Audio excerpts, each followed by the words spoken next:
For more on what Soleimani's death means for Tehran and the Middle East, we'll go to speak to Iran expert Soraya Lennie, who joins us now live. Thank you very much for your time. Can you just give us an idea just how significant this killing is? Well, absolutely. As we heard there, Qassem Soleimani was considered perhaps the second most powerful person in Iran.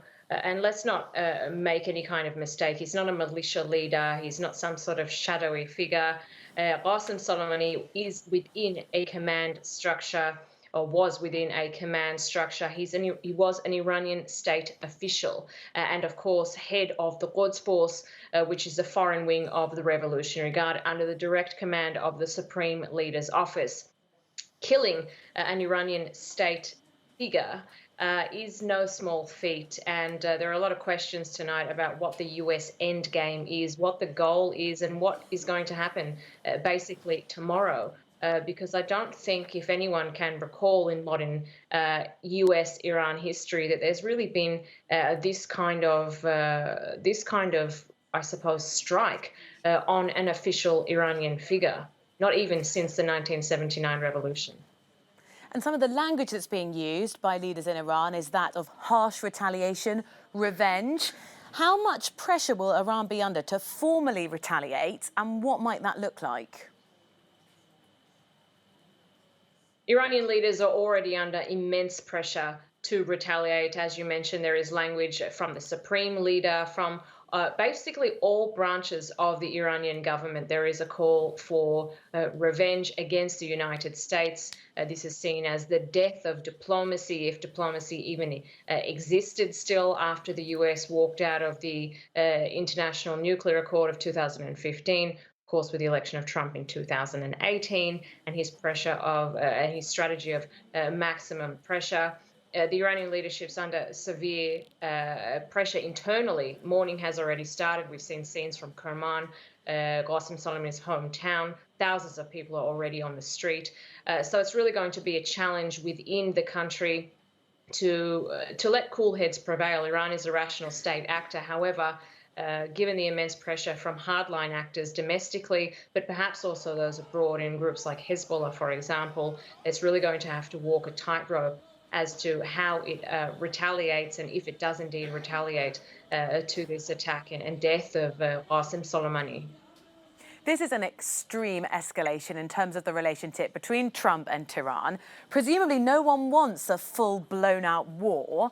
So what might other parties try and do, if they could do anything, to try and de-escalate the situation?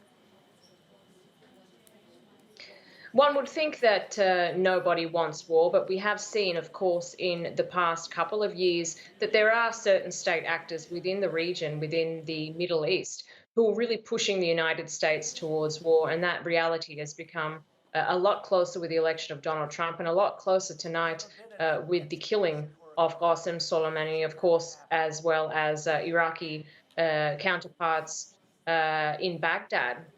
But there are actors, of course, within the region like Oman, who have really played a very positive regional role in trying to de-escalate conflicts between Iran and Saudi Arabia, for example, in the GCC. But also, Oman played a critical role in bringing the US and Iran together to negotiate that nuclear accord. So I would expect Oman to play a role, or want to play a role, but it really does depend on whether or not there are receptive ears in Washington and Tehran.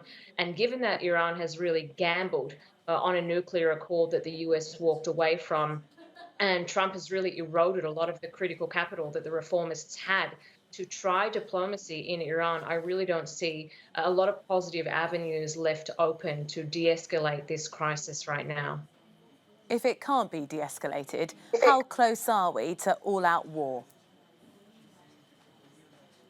Well, Iran can't fight the United States in a conventional war. It just cannot match the United States in terms of its military assets.